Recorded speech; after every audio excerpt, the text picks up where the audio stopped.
Voy a iniciar este acto de apertura del curso académico 1992-93 en esta Escuela Universitaria de Estudios Empresariales, y para ello, en primer lugar, tiene la palabra la profesora doña Ana María Alconchel Pérez, secretaria de este centro, quien procederá a la lectura de la memoria del curso académico 1991-92.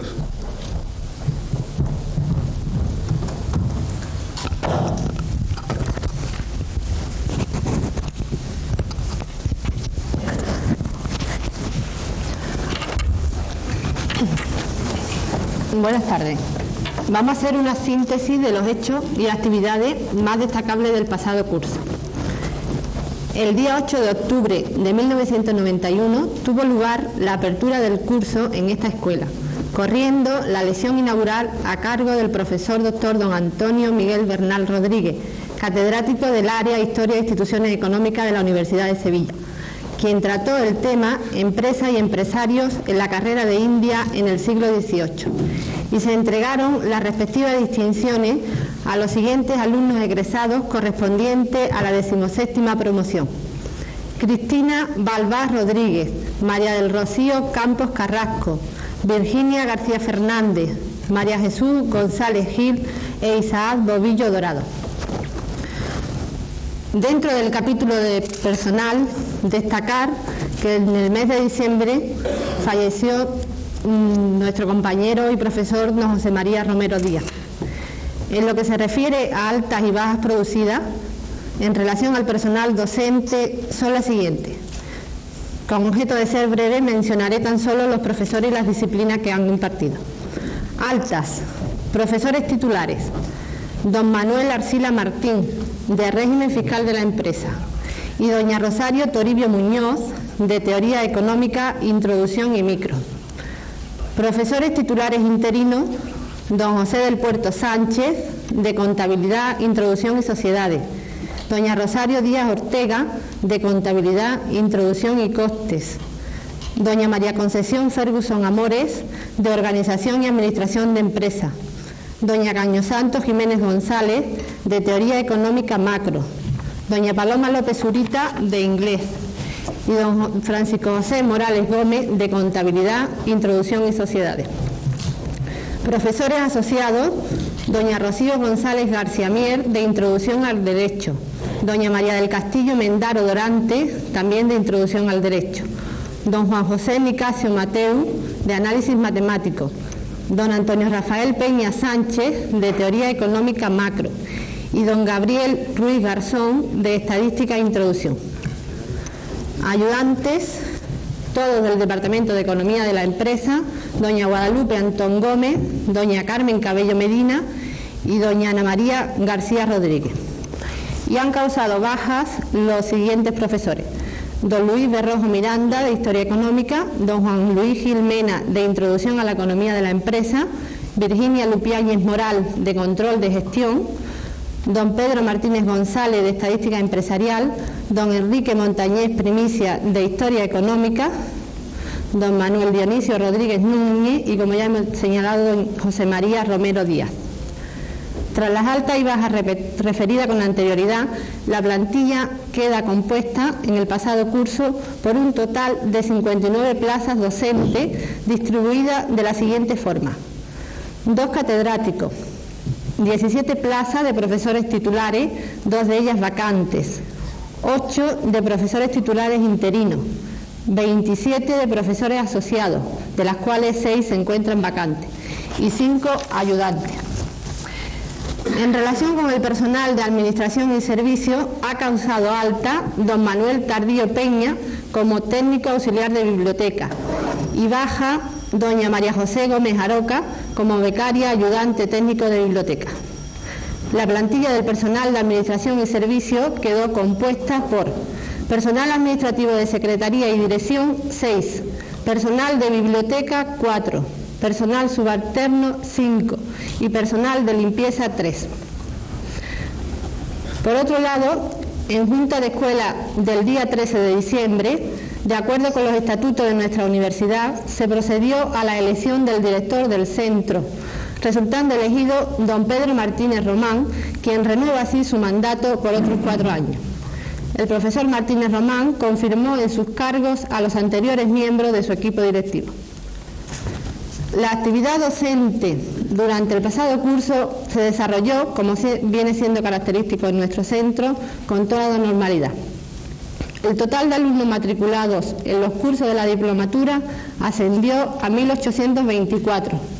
De ellos, 948 eran varones, el 52%, y 876 mujeres, el 48% de los matriculados. La distribución de alumnos por curso fue la siguiente. En primer curso, 702 alumnos, el 38,5%. En segundo curso, 629 alumnos, el 34,4%. Y en tercer curso, 493 alumnos, el 27,1%. En lo que se refiere a la labor investigadora llevada a cabo por el profesorado del centro durante el pasado curso, esta podemos recogerla en los siguientes apartados. Libros. El profesor doctor don Antonio Millán Garrido ha publicado los siguientes libros: Legislación Mercantil Básica, Régimen Disciplinario de la Guardia Civil y Lecciones de Derecho Mercantil. Los profesores don Antonio Martín Bejarano Ariane y don Manuel Arcila Martín han publicado la segunda edición de su manual Régimen Fiscal de la Empresa. Artículos publicados. El profesor Collado Machuca ha publicado el artículo Sistemas de lectura y control de sensores lineales de imagen de acoplamiento de carga. Los profesores don Antonio Martín Bejarano Ariane y don Manuel Arcila Martín han publicado 44 artículos sobre las nuevas leyes del impuesto sobre el patrimonio y sobre la renta de las personas físicas en el Diario de Jerez, y un artículo sobre el nuevo impuesto sobre el patrimonio de las personas físicas en el Boletín de Información Fiscal de la Revista Técnico-Contable de Madrid. La profesora Cabello Medina ha publicado en la revista Actualidad Económica el artículo Los fondos de inversión. Cursos y seminarios impartidos. El profesor Millán Garrido impartió el curso de doctorado La Comisión Mercantil y otros contratos de colaboración empresarial.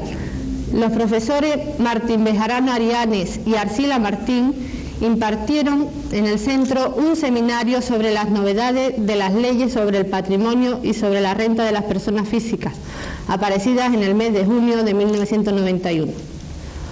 Organizado por la Escuela Provincial de Estudios Locales de la Diputación de Cádiz, las profesoras Ferguson Amore y Cabello Medina impartieron el curso general de Contabilidad Financiera, dirigido a personal de las áreas de economía de las entidades locales. La profesora Díaz Ortega y el profesor Rodríguez Torrejón impartieron un curso sobre contabilidad general dirigido al personal del área económica del Ayuntamiento de Chipiona. Ponencias y comunicaciones presentadas. En las primeras jornadas de contabilidad, organizadas por el Departamento de Economía de la Empresa de la Universidad de Cádiz, presentaron comunicaciones los profesores don Antonio del Puerto Sánchez, don José del Puerto Sánchez y la profesora Cabello Medina. El profesor doctor don Juan Rodríguez ha presentado comunicaciones en la 6ª reunión de la Asociación Científica Europea de Economía Aplicada, celebrada en Granada, en las primeras jornadas de Economía Europea celebrada en Cádiz y en el primer Congreso Nacional de Economía y Sociología Agraria celebrado en Zaragoza. Las profesoras Jiménez González y Toribio Muñoz presentaron una comunicación en el curso Efecto del Programa de Convergencia sobre la Economía y la Empresa Española, organizado por el Departamento de Economía General de la Universidad de Cádiz. Y en la Conferencia Europea de Simulación, celebrada en York, el profesor Asenjo Salazar y la profesora Ferguson Amores presentaron una comunicación. Conferencias, cursos y seminarios organizados. Dentro de las actividades de extensión universitaria, se celebraron en el centro los siguientes cursos y seminarios. El primer curso de Derecho Marítimo, que organizado por el profesor Millán Garrido impartió la profesora Gómez Prieto. El primer seminario sobre Introducción al Sistema Financiero, coordinado por los profesores Millán Garrido y Vaca Sánchez del Álamo, Colaboraron en este seminario por parte de la Caja de Ahorros de Jerez don Horacio García Delgado Bel, don Juan Salido Freire y doña Isabel Rivas Méndez.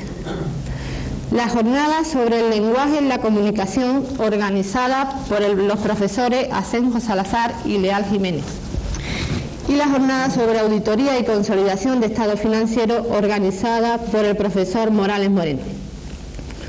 En lo que se refiere a conferencias celebradas en la escuela, el catedrático de Derecho Civil de la Universidad de Puerto Rico, don Luis Ribó Durán, impartió una conferencia sobre el futuro imperfecto del sistema de caución mutua, y el excelentísimo señor don Eduardo Montús Lavilla, general consejero togado y catedrático de Derecho Mercantil de la Universidad de Zaragoza, impartió la conferencia La naturaleza jurídica de los asientos y libros de contabilidad. En relación con las actividades llevadas a cabo por la biblioteca, estas pueden resumirse en los siguientes datos. Adquisición de 1.209 libros y 4 nuevas revistas, con lo que el fondo bibliográfico acumulado es de 8.605 libros y 68 revistas y publicaciones periódicas. Asimismo, se han realizado 7.218 préstamos al alumnado. En lo referente a las actividades desarrolladas por nuestra Tuna durante el curso académico pasado, destacan la asistencia al 6º certamen de Tuna de Osuna, celebrado en el mes de diciembre, la participación en el mes de marzo en el primer certamen de Algeciras y su participación junto con otras tunas de la provincia de Cádiz en el mes de junio en los actos celebrados con motivo de la regata Colón 92. Dentro de las actividades deportivas, señalar que durante el pasado curso se continuó con la política deportiva seguida durante los últimos años. Entre los resultados más importantes destacan el primer puesto obtenido en la modalidad de baloncesto masculino y el campeonato y subcampeonato de la competición de fútbol sala. En las especialidades citadas intervinieron 3 equipos de baloncesto y 7 de fútbol sala en representación de nuestro centro.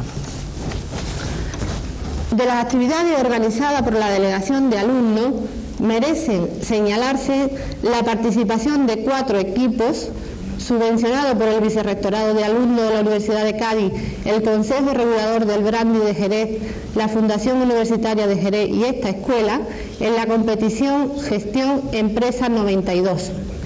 El fomento de la contratación de los alumnos, llevada a cabo por la Bolsa de Trabajo, y la realización del tradicional viaje fin de carrera de los alumnos de tercer curso, que en esta ocasión fueron a Canarias. También cabe reseñar en relación con el alumnado los premios obtenidos por alumnos egresados de este centro. Premio extraordinario de diplomatura, doña María de los Ángeles Corrales Cruz, y premio Fundación Octavio Come, doña Virginia García Fernández. Dentro del capítulo de obras e instalaciones realizadas en la escuela, destacan la segunda fase del aire acondicionado, la adquisición de 2 fotocopiadoras y la renovación del mobiliario de secretaría. Por último, vamos a cerrar esta memoria señalando que el día 12 de junio de 1992 se procedió a la firma de un convenio entre el excelentísimo Ayuntamiento de Jerez, la Consejería de Educación y Ciencia de la Junta de Andalucía y la Universidad de Cádiz, en virtud del cual el Ayuntamiento cede a la Universidad de Cádiz la finca Porvera 4852 para ampliación de esta escuela y con el fin de paliar los problemas de masificación existentes en la actualidad. Con esto doy por leída la memoria.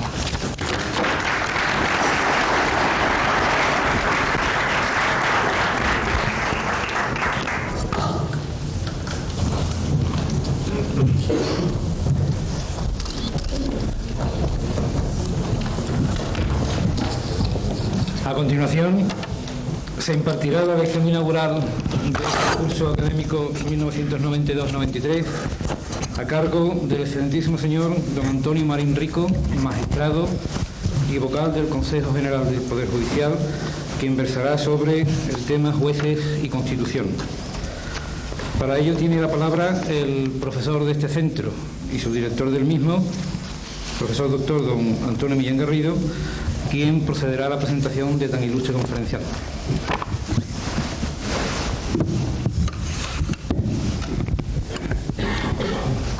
Excelentísimos e ilustrísimos señores, señoras, compañeros,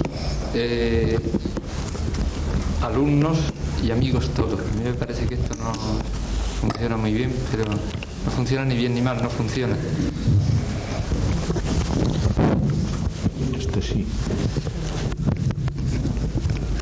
¿Funciona? No, aunque me lo coma no funciona.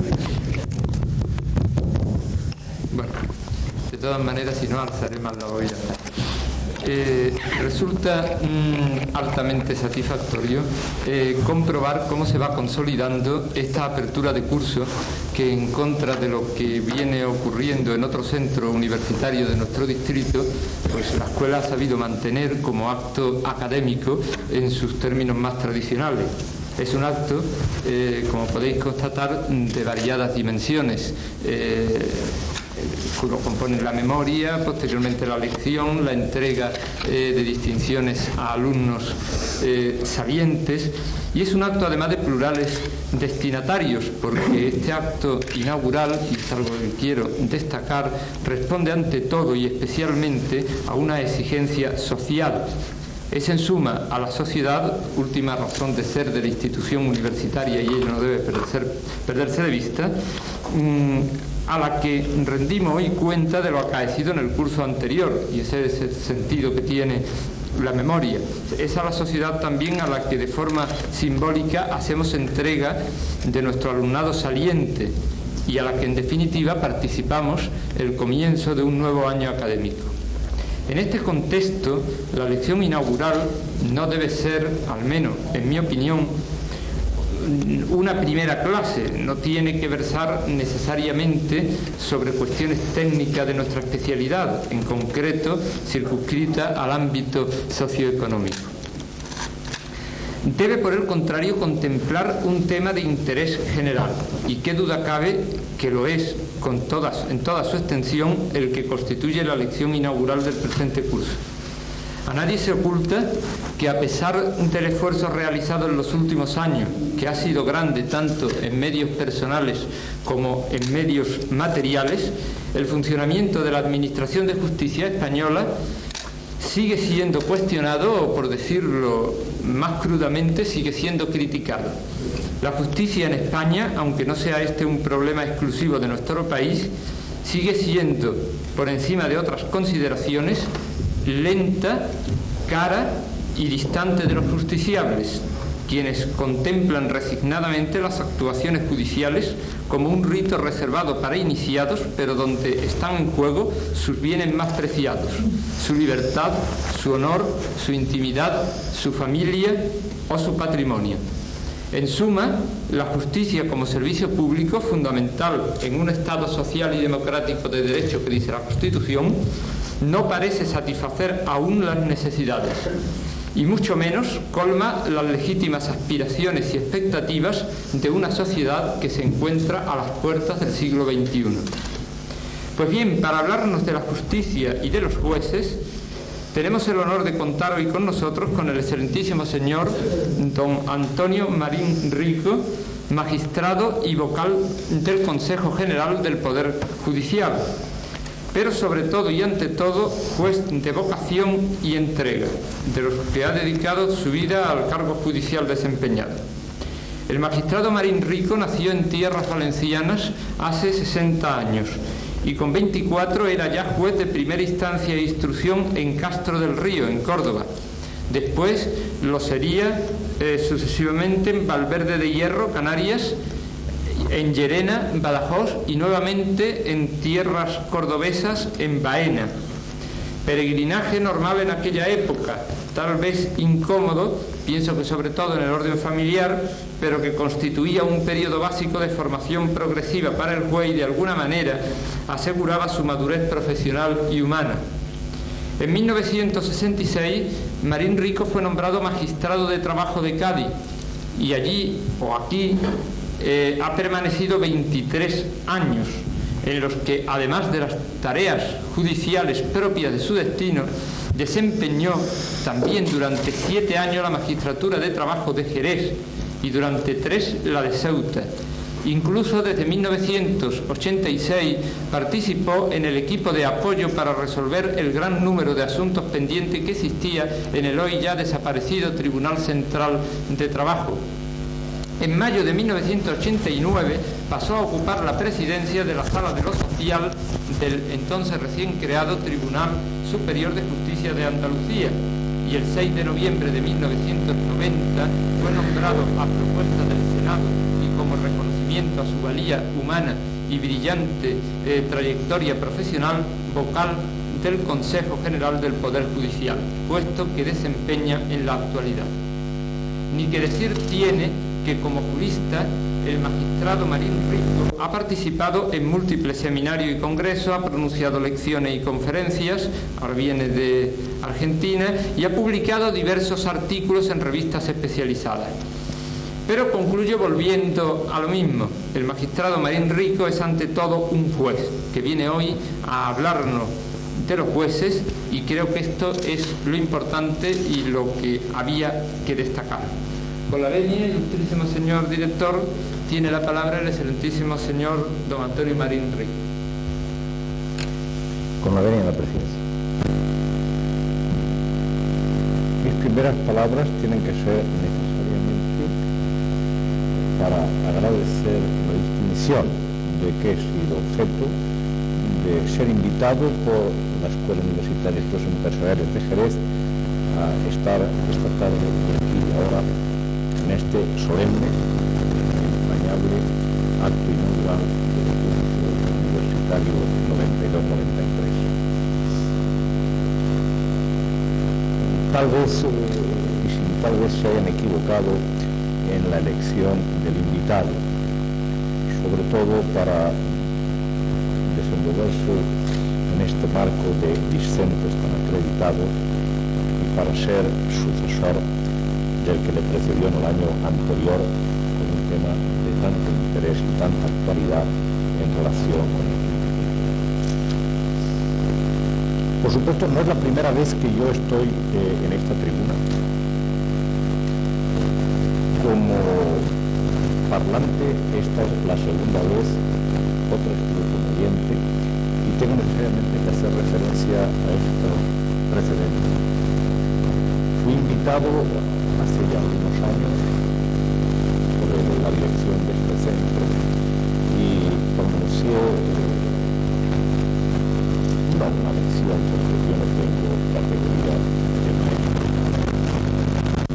medio aficionado, que hice algunas reflexiones sobre un tema que era muy interesante, sigue siéndolo, es algo que no tiene un gran desarrollo y está prácticamente en la penología dentro del aspecto puramente retórico, que era el delito social.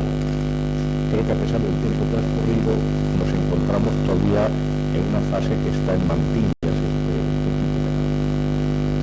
Y quiero recordar que mi presencia en aquella ocasión fue motivada por una específica invitación de un entrañable amigo ya fallecido, no podía estar en la lista de los que ha citado la secretaria general en su memoria porque murió ya hace algunos años, un gran jerezano, un hombre extraordinario que se llamaba Pepe Sánchez Esteve y que creo que es de memoria.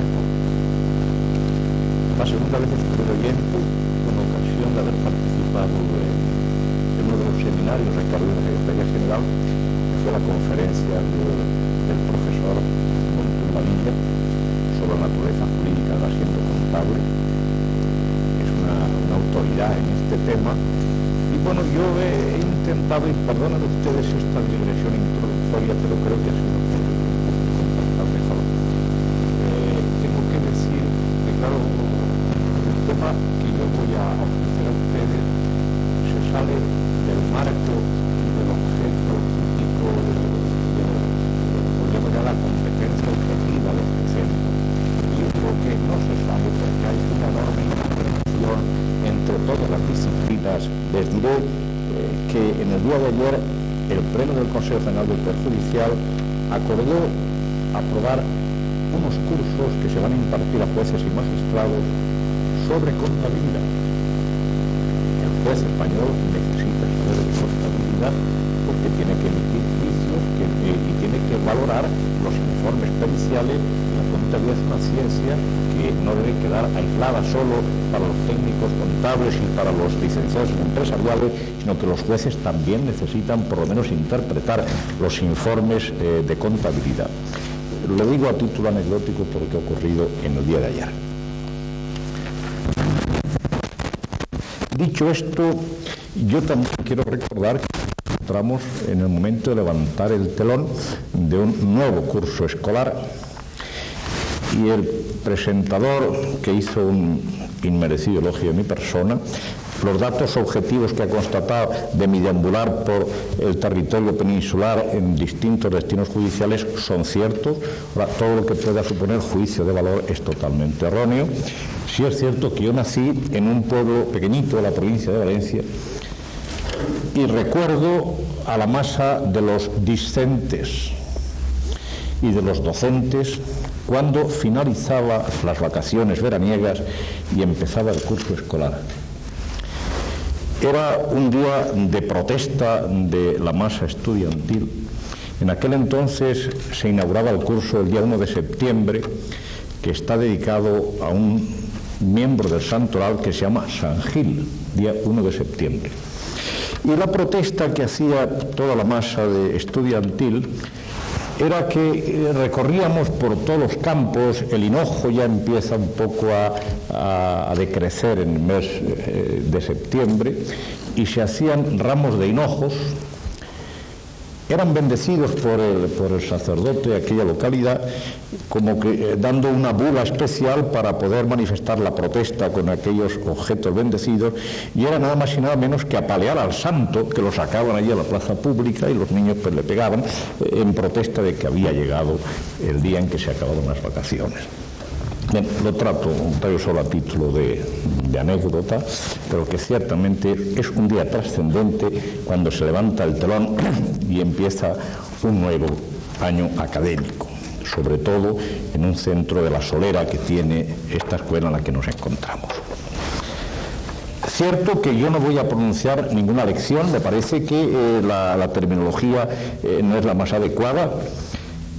Yo puedo hacer unas reflexiones, hacer algunas consideraciones sobre el tema, dar unos bochazos, ni siquiera pinceladas, pero por supuesto yo no acepto la calificación que en estos momentos tiene, porque creo que no tengo legitimación para impartir lecciones.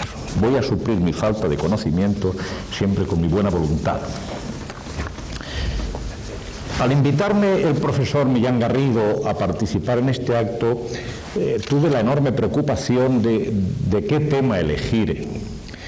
Si irme por mi especialización del orden jurisdiccional social y traer comentario de un tema puntual, monográfico, más o menos de actualidad, o por el contrario, buscar un tema más genérico, de mayor importancia para la sociedad, y ante la duda preferí salirme de los raíles estrechos del tema monográfico para divagar un poco en torno, a un tema importante para mí, que es el de cómo configura nuestra Constitución al Poder Judicial.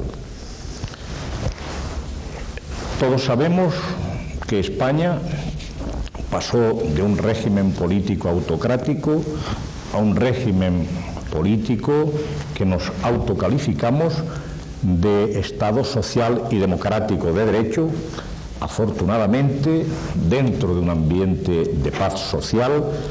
Las fuerzas políticas que afloraron a la superficie tuvieron el gran criterio, de forma consensuada, encontrar un sistema de convivencia de los españoles, dijo, organizados políticamente bajo este sistema político constitucional, Estado social y de derecho y democrático de derecho, que perseguía como valores fundamentales, y así lo dice la propia Carta Magna, la justicia, la igualdad, la libertad y el pluralismo político. Entonces, dentro de este gran esquema, de este gran proyecto que iba a regir la convivencia de los españoles, se plantea el tema de cómo iba a diseñarse la función del juez, lo que el juez representa, cómo tiene que actuar el juez ante la sociedad. Digo que dentro de este marco quisiera yo desenvolverme en esta charla que la hemos llamado Jueces y Constitución. A diferencia, decía también mi presentador, que recientemente, hace todavía menos de 10 días, yo he estado en un encuentro de magistrados argentinos y bueno, me vine totalmente deprimido, primero porque no está profesionalizada la carrera judicial en aquella república, sino que todos los jueces son designados por el poder político del momento. No existe carrera judicial profesionalizada, es el gobernador de la provincia, las provincias equivalen a nuestras comunidades autónomas, el que propone al Senado que lo nombra, el juez que debe desempeñar la función jurisdiccional. Y bueno, pues es cierto que el pueblo no recibe una justicia adecuada porque un poder judicial mediatizado por un poder político no es independiente y en consecuencia no puede, o por lo menos aparentemente no se ejerce debidamente la función de juzgar. Nuestra Constitución, y entro ya en materia, yo no quisiera alargarme mucho y rogaría incluso a la presidencia que si ven que abuso de la paciencia de ustedes, pues me llamen al orden, que yo respeto totalmente cualquier tipo de admonición.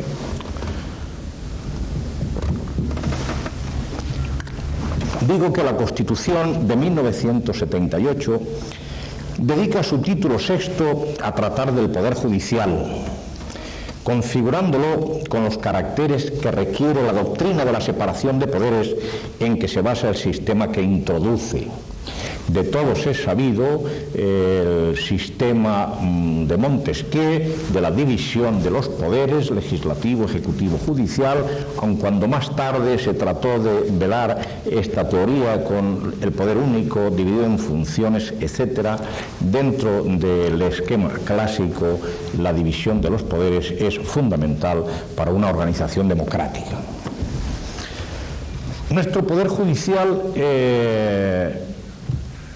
tiene tres notas o tiene tres principios generales que le sirven de estructura. Es el principio de la exclusividad, el principio de la unidad y el principio de la independencia. Yo voy a hacer unas pequeñas consideraciones de lo que representa cada uno de estos principios informadores de la regulación del Poder Judicial en nuestra Constitución.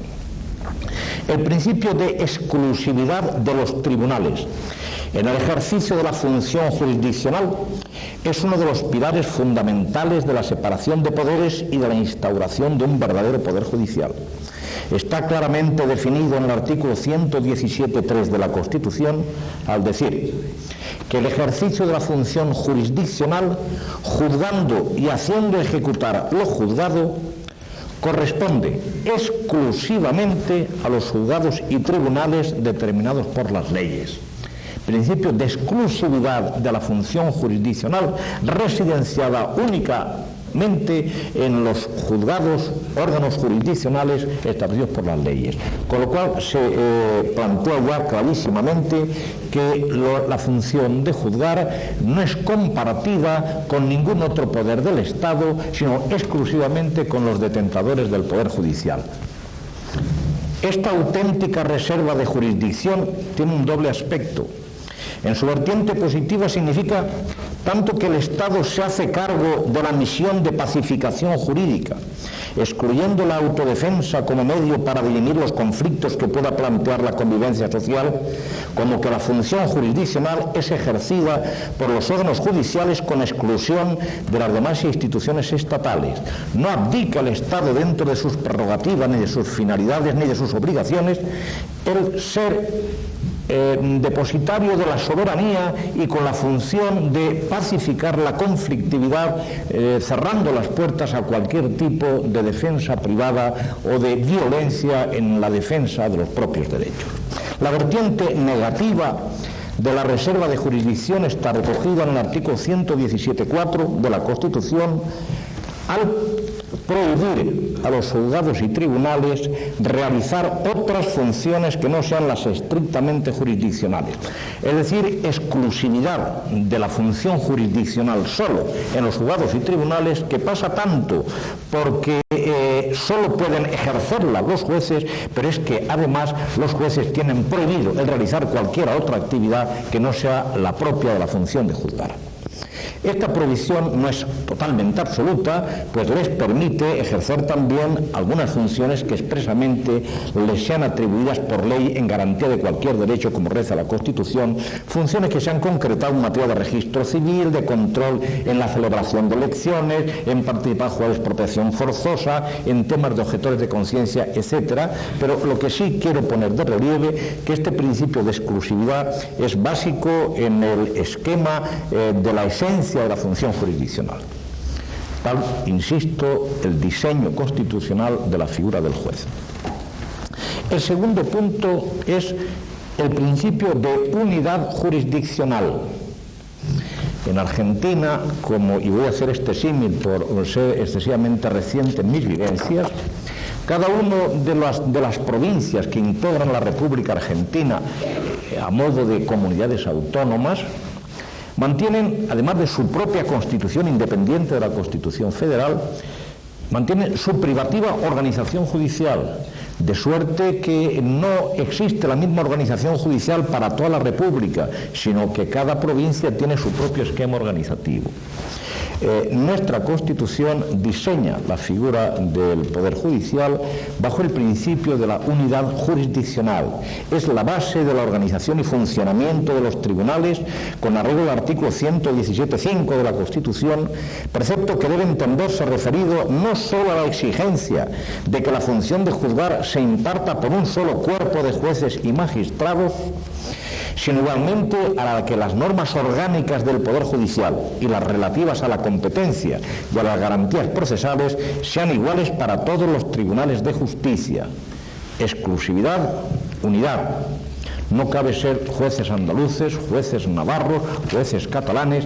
El Poder Judicial español es el mismo y sus componentes son los mismos, cualquiera que sea el destino que desempeñe. Junto a la exclusividad y a la unidad, la independencia termina de perfilar la esencia de la jurisdicción. La Constitución proclama solemnemente en su artículo 117.1 esa independencia que es condición consustancial a la separación de poderes y necesaria para que tenga realidad esa doctrina en la que se asienta el Estado social y democrático de derecho. Veremos, la independencia no es un privilegio de una casta, no es un gran honor, es una necesidad que tiene el juez para poder desempeñar en beneficio del justiciable, del ciudadano, la función que le es encomendada. De gran significación es la importante sentencia del Tribunal Constitucional 108/86 de 26 de julio, en la que se pone de relieve que el Poder Judicial consiste en la potestad de ejercer la jurisdicción y su independencia se predica de todos y cada uno de los jueces en cuanto ejercen tal función. Por ello, la independencia judicial ha de ser respetada tanto dentro de la propia organización judicial como por todos en general, y así lo proclaman los artículos 12 y 13 de la Ley Orgánica del Poder Judicial de 1 de julio de 1985. Quiero insistir en que estas tres notas son básicas para el diseño del juez constitucional. Exclusividad de la función jurisdiccional en jueces y magistrados, principio de unidad y principio de independencia. La Constitución prevé diversas garantías para asegurar la independencia de los jueces, y dentro de las más importantes, y en primer lugar, está la inamovilidad, que es su garantía esencial. Significa que el juez no puede ser ni trasladado, ni jubilado, ni privado de sus funciones, salvo en los supuestos es responsable ante la ley, ante los órganos existentes, pero en virtud de causas muy concretas y a virtud de unos expedientes específicos, garantías en su inamovilidad. Si el juez quedase a disposición del Poder Ejecutivo de que en cualquier momento el juez pudiera ser desposeído de su destino y trasladado sin su consentimiento, sería tanto como impedir que fuera independiente. Pero es que también establece la Constitución una reserva de ley orgánica para determinar la constitución, funcionamiento y gobierno de los juzgados y tribunales, así como el estatuto jurídico de jueces y magistrados y su régimen estricto de incompatibilidades. Saben todos ustedes que la ley fundamentalmente en nuestra Constitución puede ser orgánica, puede ser ley ordinaria. Ley orgánica es aquella que para su aprobación exige un quórum específico de las Cortes Generales, en la medida en que si no hay una contribución, una voluntad muy generalizada, por ser temas de Estado, no pueden aprobarse. Entonces, toda la materia en aras de la garantía de la independencia del Poder Judicial, que hace referencia a organización de jueces y tribunales, tiene por Constitución reserva de ley orgánica para su regulación. Especial trascendencia como medio para asegurar la independencia judicial tiene la creación en la Constitución de un nuevo órgano en la estructura institucional del Estado, el Consejo General del Poder Judicial, cuya finalidad es privar al Gobierno de funciones que puedan permitirle interferirse en la actividad de los jueces. Ojo, esto es muy importante. Es un órgano que está en el entramado institucional de la organización del Estado, con categoría de órgano constitucional, y que nada más y nada menos que tiene la misión de enfrentarse ante los otros poderes del Estado en aras exclusivamente y fundamentalmente de garantizar la independencia de los jueces, asignándoles la condición de un órgano autónomo separado, como así lo ha resaltado la sentencia del Tribunal Constitucional de 17 de abril del 86. En definitiva, lo que la Constitución garantiza, pues, al consagrar el principio de independencia, es la autonomía de cada juez en el ejercicio de su función jurisdiccional. El Consejo General del Poder Judicial no es un órgano superior de los jueces. El Poder Judicial, como tal poder, está residenciado en todos y cada uno de los juzgados y tribunales. El Consejo General del Poder Judicial no ejerce función jurisdiccional.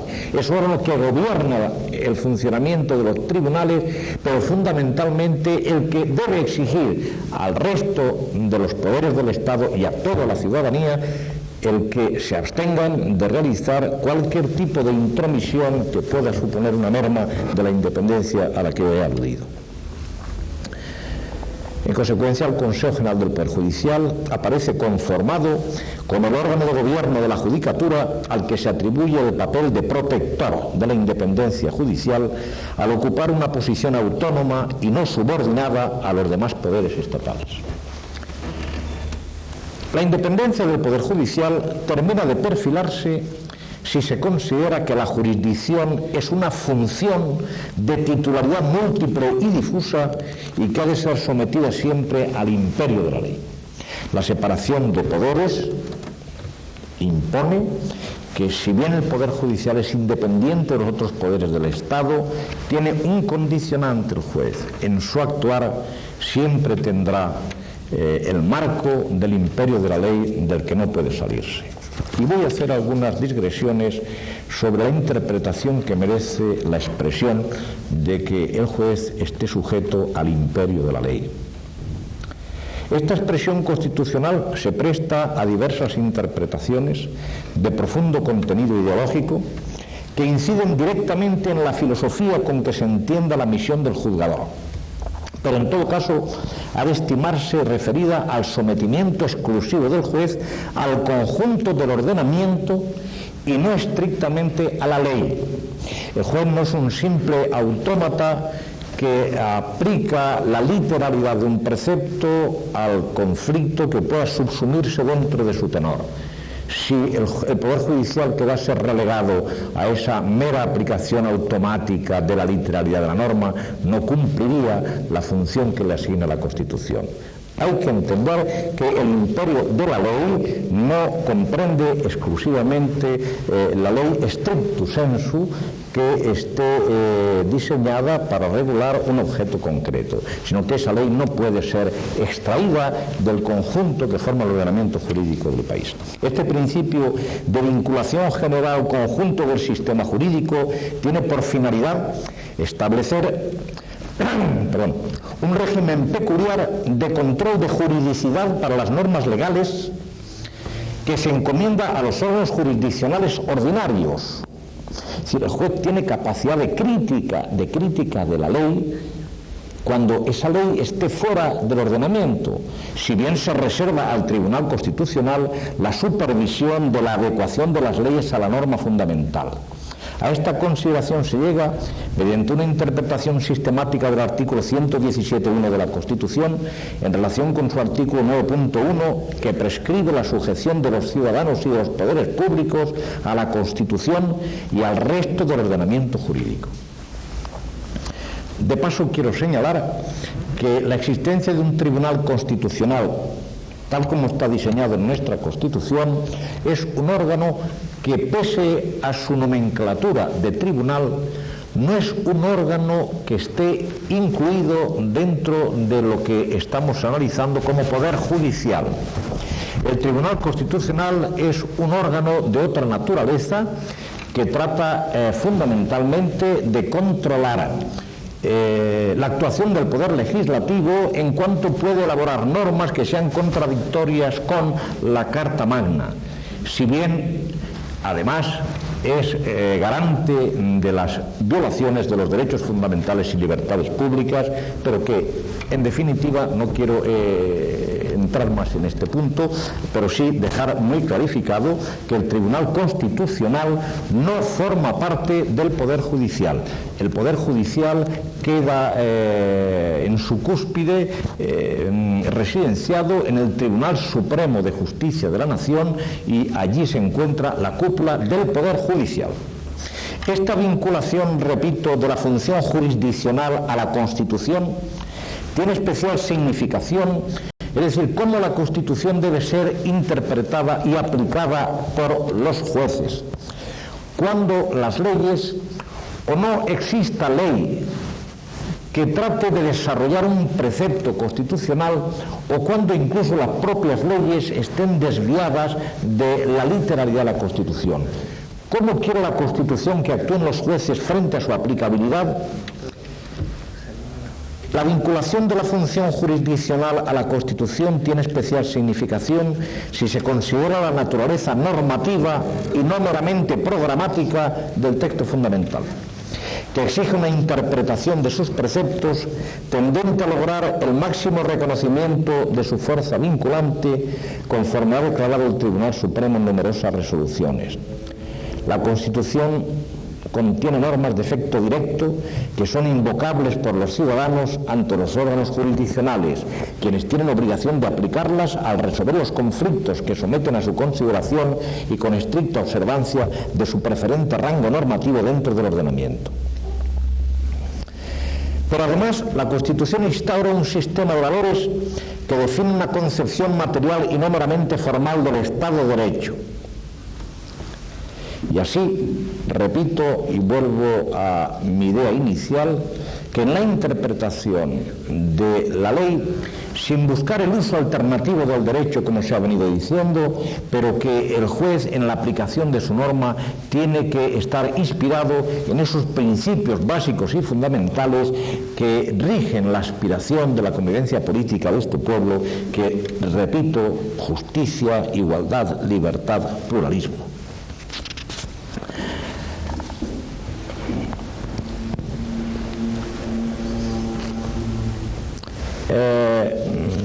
Voy a saltar un poco algo que tenía para romper un poco la aridez de este punto, y voy a seguir interpretando lo que debe entenderse por imperio de la ley. Además de la Constitución española, no olvidemos las obligaciones contraídas por nuestro país a través de adhesión a tratados internacionales o haber suscrito tratados internacionales, y sobre todo un punto fundamental que es de aplicación exhaustiva para el juez. Es el respeto que todo juez debe tener frente a los derechos humanos. El artículo 53.1 de la Constitución proclama inequívocamente que las libertades y derechos fundamentales vinculan a todos los poderes públicos, hasta el punto que una situación parecida en Alemania llevó a algún autor como Herbert Krieger a decir que antes los derechos fundamentales solo valían en el ámbito de la ley y que hoy las leyes solo van en el ámbito de los derechos fundamentales. La garantía de los derechos fundamentales corresponde a los jueces y tribunales ordinarios, siendo el Tribunal Constitucional quien asume en el orden interno el respeto último de su efectividad a través del recurso de amparo. Repito que este recurso de amparo ante el Tribunal Constitucional no es un grado o instancia judicial, sino que es algo que está totalmente al margen del propio Poder Judicial. Es un garante, repito, el respeto a estos derechos fundamentales y libertades públicas cuando hayan sido desconocidos por los tribunales de justicia. Pero no está tanto como por revisar o mediatizar la actuación del juez, sino la protección del ciudadano en cuanto detentador de estos derechos de preferente protección.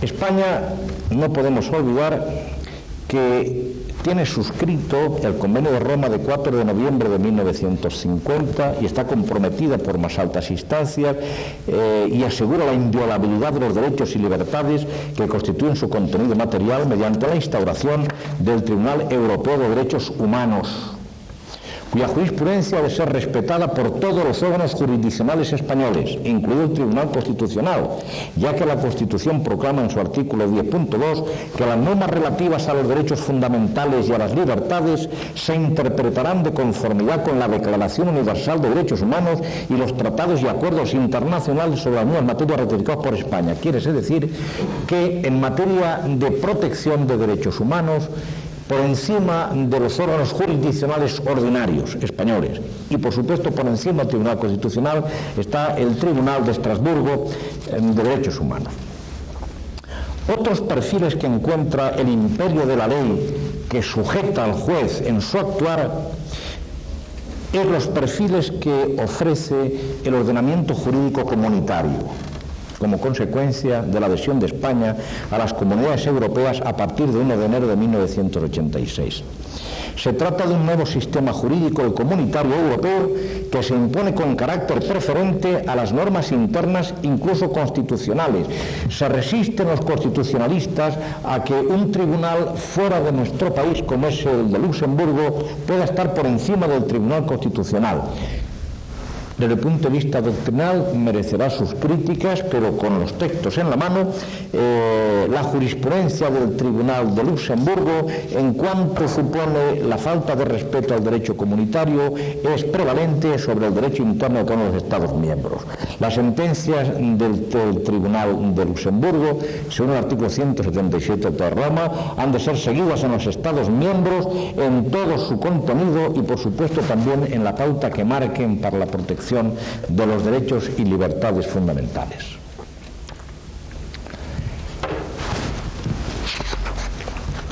Quizá estoy un poco distorsionando el tema porque me he ido por una temática excesivamente filosófica y quisiera contactar, cambiando la seda por el percal, por una idea que me lanzó mi honorable presentador, la preocupación que siente la sociedad por el funcionamiento de la justicia. Vamos a descender un poco al terreno, después de decirles y repetir que este Poder Judicial, tal como está diseñado en la Constitución, ofrece desde el punto de vista doctrinal y teórico pues, las mayores garantías para la ciudadanía. Sin embargo, la prensa, los comentarios, el ciudadano que acude a los tribunales está descontento del funcionamiento de la justicia. Bien, a este respecto yo tengo que manifestar fundamentalmente primero una idea. Ningún país, por democrático que sea, quiere disponer de un poder judicial fuerte. No es un tema vernáculo, un tema privativo nuestro, sino que a nivel de todos los análisis, el Poder Judicial es el único poder que puede exigir un control de los otros poderes del Estado.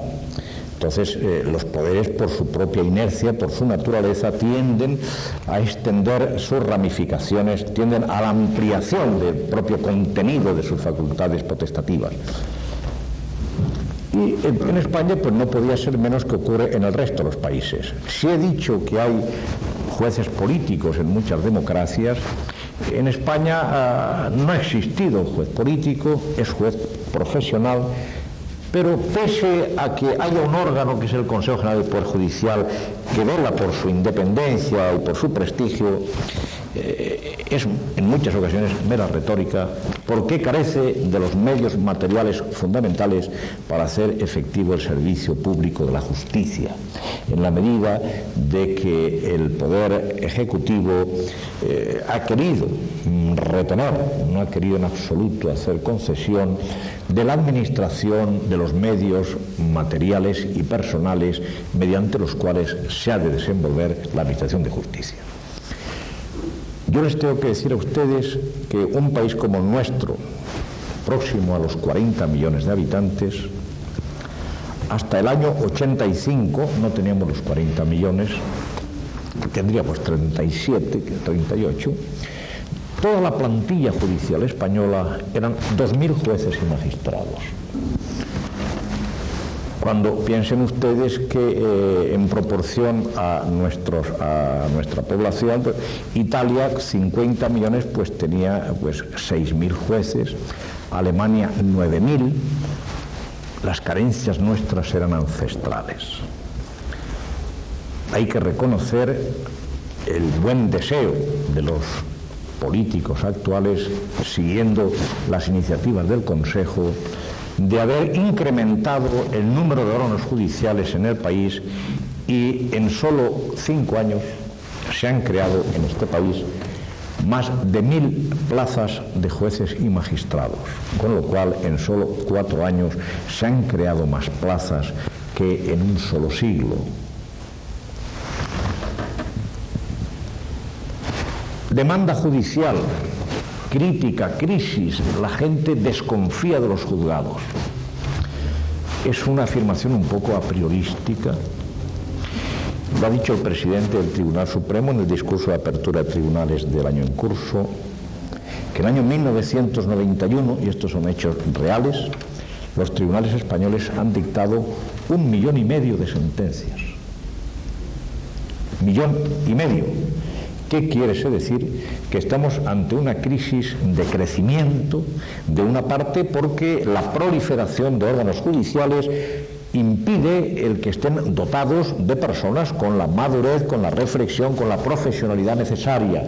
Pero ha habido que arbitrar de alguna forma, rellenar esas carencias ya ancestrales.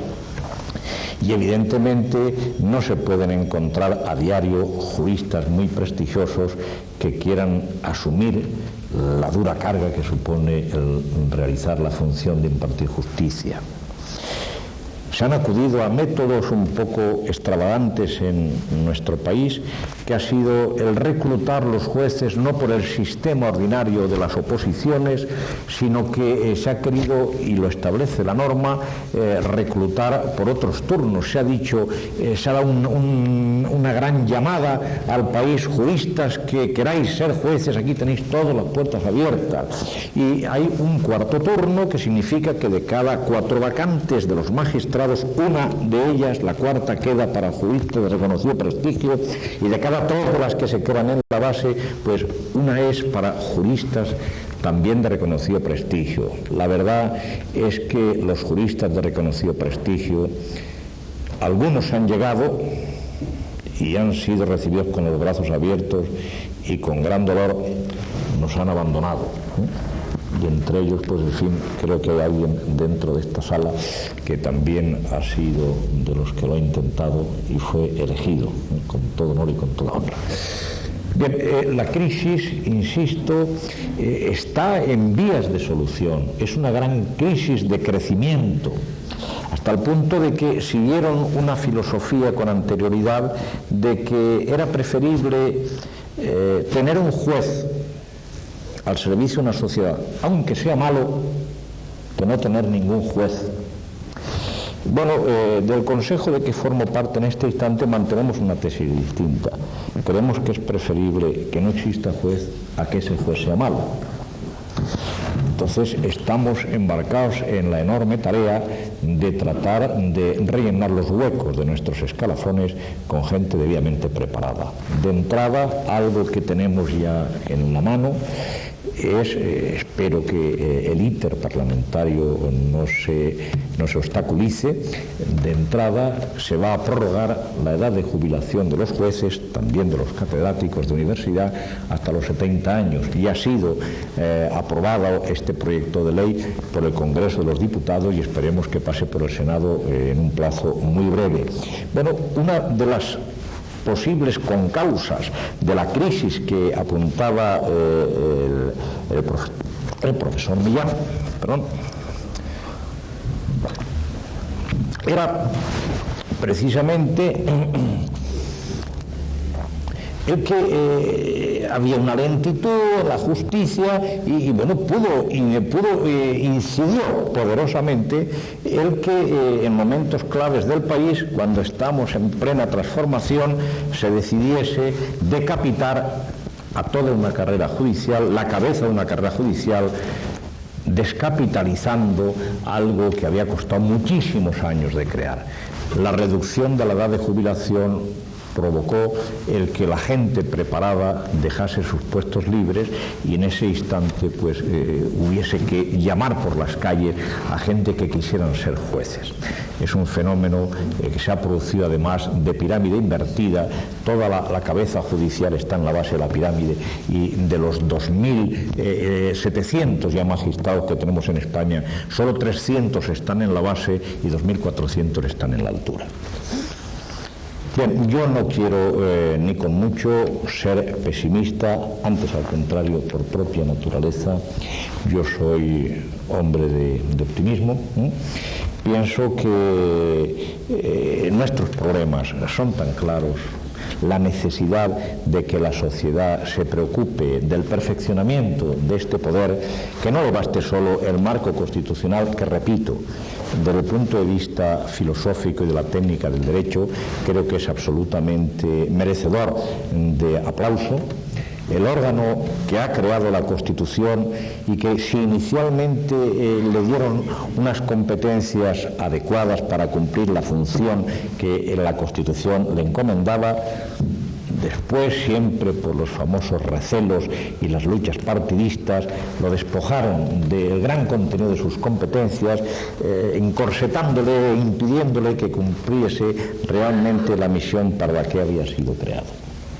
Pero yo repito que no, como decía el otro día en Argentina, decía el hermano del presidente de la República, Menem, porque él se encontraba aquí en España, abogado en ejercicio, él veía en la justicia una especie de divinidad y decía que Dios y los dioses solo se presentan y se revelan a las personas que tienen fe, y él dijo que era creyente en la justicia. He dicho.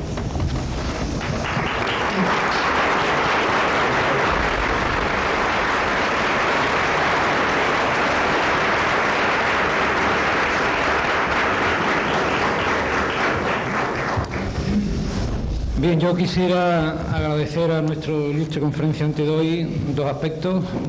El primero de ellos, el gran esfuerzo que sabemos que ha tenido que hacer para estar con nosotros, puesto que a su comentado ya reciente viaje de Argentina, pues tiene que unir, que mañana, según nos comentaba, pues tiene que realizar otro acto de este tipo en otro centro de nuestra universidad, y es de agradecer tanto esfuerzo por habernos dedicado a estos momentos.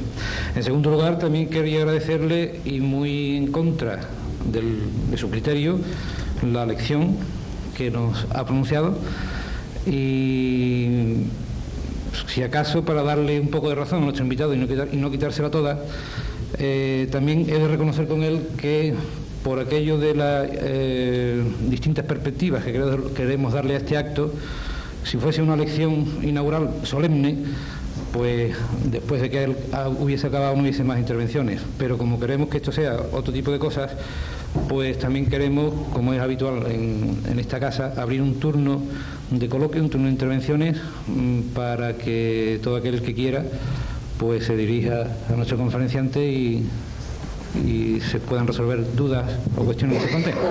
Así que se abre un turno de intervenciones. Toma.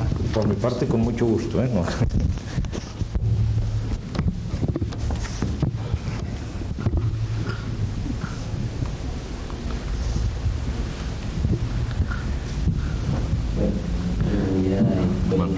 Magnífico. Y yo le quisiera hacer una pregunta a Antonio. Recientemente salió en la prensa que una serie de partidos intentan reducir una serie de ministerios, y entre los ministerios existentes pues está el de Justicia, y parte de las competencias del Ministerio de Justicia se las quieren atribuir al Poder Judicial. Entonces yo le quisiera a usted, como es exponente del Poder Judicial, a ver qué opinión le merece esta desaparición del Ministerio de Justicia y atribución de poderes al Consejo del Poder Judicial. Yo le diría a usted, esto es futurismo, esto escapa a mis posibilidades ejecutivas, ¿no? En este sentido soy un opinante al respecto. Bueno, yo he leído en libros de organización de tribunales que la verdadera independencia del Poder Judicial pasaría cuando en las Cortes, además del banco azul del Gobierno, estuviese el banco rojo del Consejo General del Poder Judicial. Bien, cierto que si el gobierno de los tribunales y juzgados constitucionalmente se confía a un órgano institucional distinto del Ejecutivo, es claro que si no se le dan los medios adecuados, muchas veces queda en la más absoluta retórica. La Constitución, todos sabemos que es de diciembre del 78. El funcionamiento del Estado de Derecho y todas sus instituciones obligaban a poner en marcha de inmediato el Tribunal Constitucional. Y dos de los miembros del Tribunal Constitucional son designados por el Consejo General del Poder Judicial. Hubo que provocar la inmediata creación del Consejo General del Poder Judicial para que pudiera ponerse en movimiento el Tribunal Constitucional. De suerte que la ley orgánica del Poder Judicial que preveía la Constitución fue desarrollada nada más en su título primero en lo relativo a la constitución del Consejo, pero con la finalidad política única de poner en funcionamiento el Tribunal Constitucional. Bueno, en aquel título primero, el gobierno de turno y el Parlamento pues, no tenían una gran desconfianza hacia los jueces españoles y quisieron dar al órgano del Poder Judicial pues, un gran contenido competencial. Es decir, prácticamente todas las funciones de administrar los medios materiales y personales, desde la conservación de los edificios judiciales, desde la construcción de las sedes judiciales, desde el decidir qué sistema de selección debe haber para el personal, ya no solo el judicial, sino agentes auxiliares, oficiales, se residenciase todo en el órgano que gobierna los tribunales. Sin embargo, esto es la primera ley, solo título primero fue del año 80.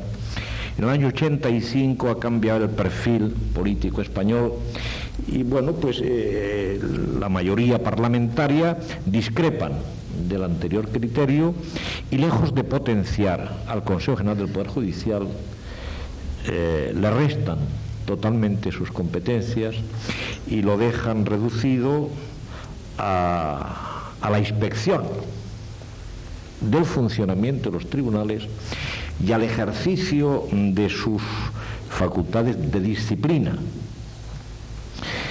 Y nosotros que estamos exprimiendo una competencia residual que había ahí, que estamos viendo que es lo más importante, que es el perfeccionamiento de los jueces. Porque los jueces nos vienen dados por el Ejecutivo. Bueno, ¿qué significa? Que si el Consejo General del Poder Judicial tuviera todas las facultades que debe tener un órgano de gobierno, pues evidentemente quedaría vacío de contenido el Ministerio de Justicia y sería un mero lujo mantener ese departamento ministerial. Pero en fin, yo me temo muy mucho que el Poder Ejecutivo se resiste siempre a soltar el mínimo de su poder. Por eso que espero que son voluntarismos legítimos de las distintas ideologías, y bueno, yo también sería partidario de la supresión del Ministerio de Justicia, pero en fin, mi voz pesa muy poco, tenía que estar secundada por gran parte de otras voces del país. Creo que con esto le doy la respuesta. No hay mucho interés en conocer. ¿Alguna otra intervención?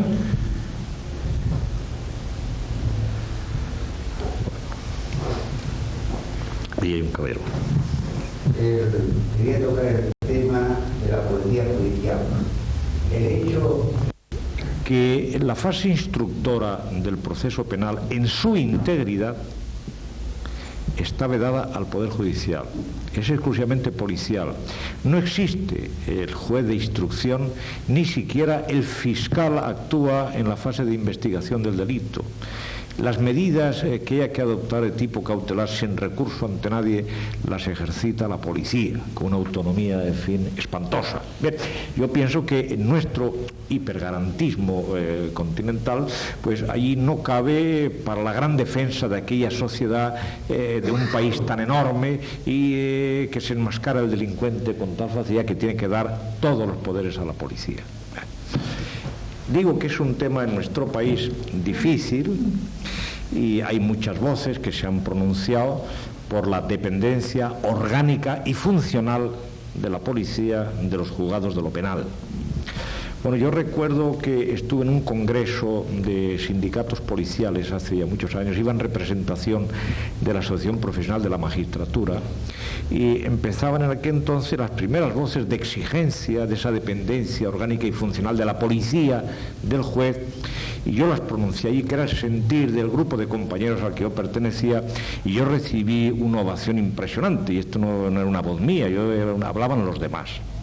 O sea que es la propia policía la que se sentiría incluso mejor integrada y más satisfecha y más independiente en su actuar cuando dependiera con exclusividad del juez, pero no solo de cara a su función, sino incluso orgánicamente. Usted sabe, lo que se ha conseguido únicamente ahora son las unidades de policía judicial adscritas a los órganos judiciales, bueno, que orgánicamente no dependen del juez, orgánicamente están incardinadas o en el cuerpo de la Policía Nacional, en el cuerpo de la Guardia Civil, etcétera, y solo funcionalmente prestan sus servicios a los tribunales de justicia. Entonces es difícil servir a dos señores. De entrada, pues está mediatizado en su independencia el policía cuando tiene que rendir cuentas de su gestión al ejecutivo de quien depende. Seamos serios al reconocerlo así, pero tampoco hay confianza suficiente en el Poder Judicial para hacerle entrega del control orgánico y funcional de la policía. Se avanzó algo. Las exigencias y las peticiones de los jueces cada vez van más orientadas a poder ejercer funciones no en beneficio propio, sino en beneficio de la investigación, que la policía judicial dependa orgánica y funcionalmente del juez. Tan solo, repito, que se ha logrado conceder unas unidades especializadas, adscritas, bueno, pero que no rompen el cordón umbilical con el Ejecutivo. El ministro del Interior sigue siendo, y el secretario de Estado para la Defensa Interior siguen siendo las cabezas dominantes de la policía española.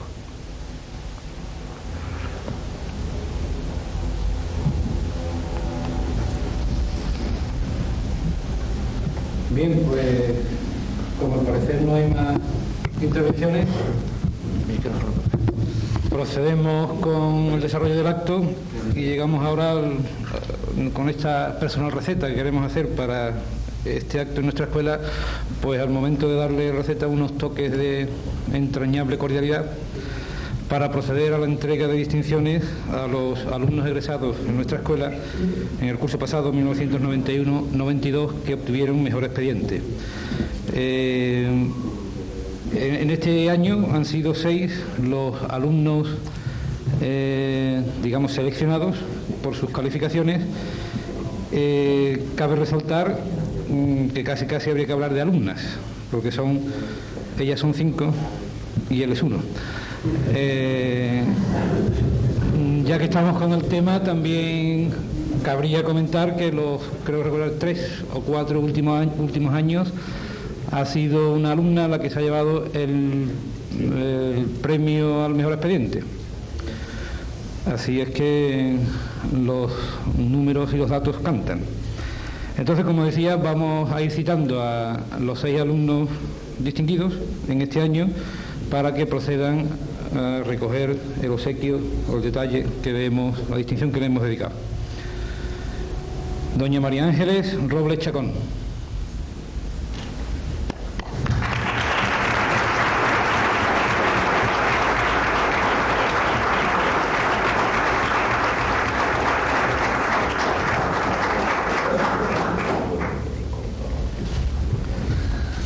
Doña María de la Paz Santos García.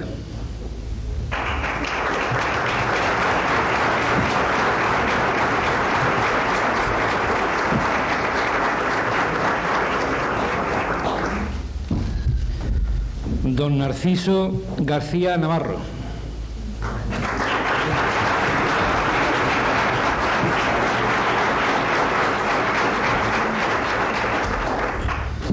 Doña María del Carmen Muñoz Ruiz Verdejo.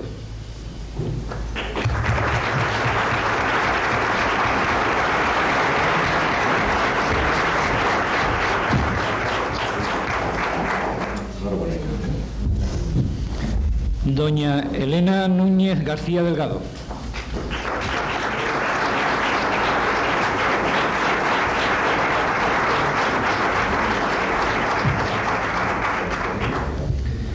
Doña Inmaculada Parra Guerrero.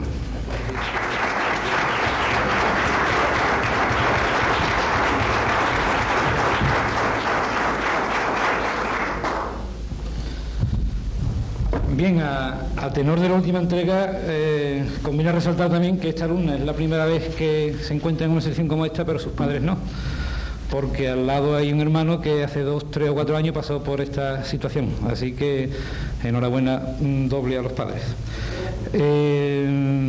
Yo solamente querría pues hacer resaltar que esto es un pequeño detalle que el centro quiere tener con los mejores alumnos y insistirles, en la medida en que me hagan caso, en que bueno, pues van por el buen camino y quien se esfuerza, pues yo creo que con un poquito de suerte nada más tarde o temprano tiene su recompensa.